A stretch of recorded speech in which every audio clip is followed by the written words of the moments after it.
Jess Long, an American citizen, has shared accounts of multiple abduction experiences throughout his life.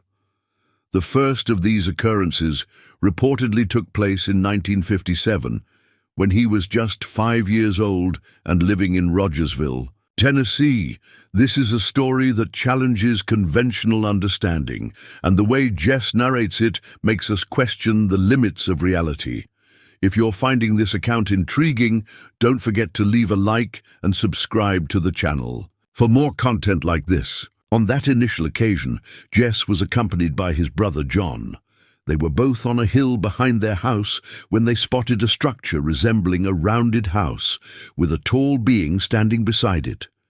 This being was holding an object that looked like a rod or staff from which a light emanated, immobilizing both brothers. They lost consciousness, and only many years later was the event investigated through hypnosis. Under hypnosis, Jess recalled being taken inside the rounded structure, which was actually a spacecraft. Inside, he was separated from his brother, who was taken to another compartment, while Jess was taken to a room that resembled an examination area.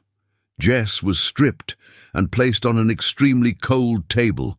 Then his captors performed a visual inspection on his legs and subsequently implanted a small object in his left shin, leaving a mark there. The discomfort and pain caused by the implant persisted for 34 long years.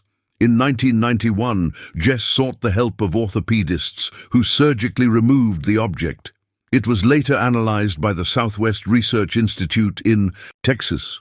The implanted object, about 1.5 centimeters in size, had unusual characteristics. The analysis revealed that, despite its glass shard-like appearance, the object was composed of silicon, 22% calcium, 6% phosphorus, and 24.4% sulfur.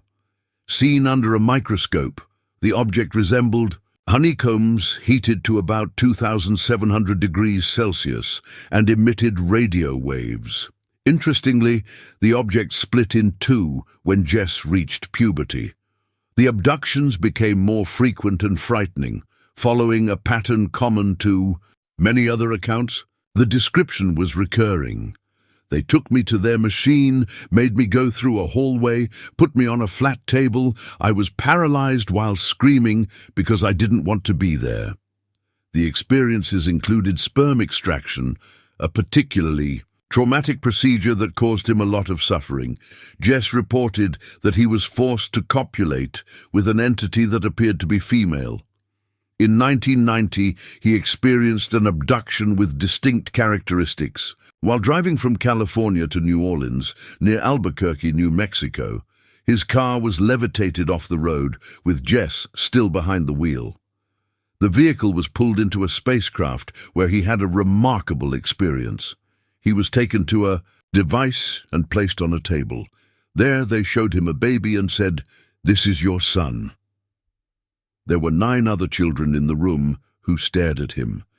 Jess realized that they were his.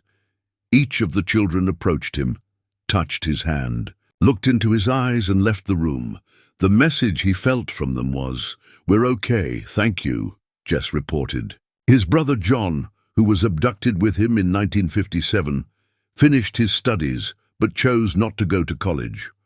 However, John possessed above-average intelligence and in-depth knowledge of engineering.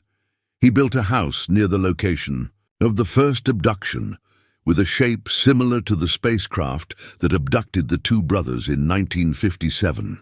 When asked about people's reaction to hearing his accounts, Jess stated that he has no intention of convincing or persuading anyone to believe him. His motivation is merely to share his experiences. If someone believes it, great. If not, it doesn't affect him. And perhaps that's the key. It's not about convincing, but about opening space for dialogue about the unknown, about the possibilities that challenge our understanding of the universe. Share this video with your friends and leave in the comments what you thought of this story.